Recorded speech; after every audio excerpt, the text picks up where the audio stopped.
In the previous lesson, we successfully created our first form.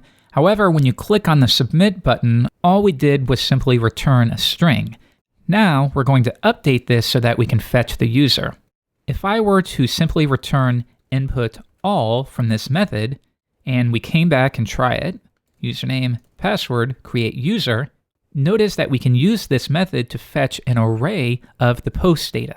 So that means if we, for example, did return input get username, and I reload the page, now we can grab that specific value. So here's what I think we should do. Let's do this the long way, and then in future lessons, I'll show you shortened ways to go about it.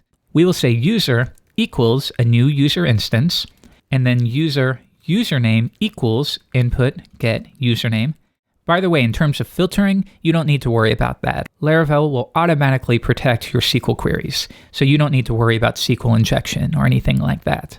Next, we set the password, but we will run this through #make, input get password, like so. Finally, we've set the fields. Now I will save it. Now, what do we do when we are done saving? Well, we want to redirect somewhere. So I will return a redirection. Let's return redirect to /users.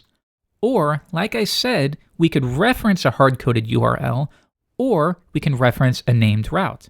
Instead, we could do return redirect route users.index, like so. All right, let's try this out again.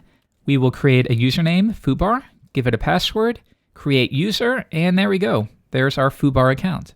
If I come back and reload SQL Pro, there we go. Let's do another one. Users/create, and we will say John Doe, give him a password, and now we have a John Doe user. Now, seemingly this is really easy. However, we aren't performing any validation whatsoever.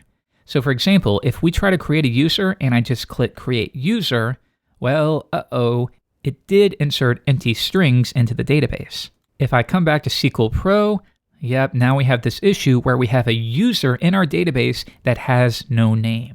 And that's obviously bad. So how do we fix that?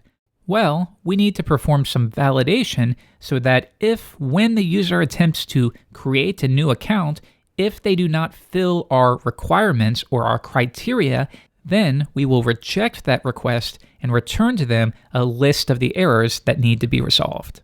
So let's tackle validation in the next lesson.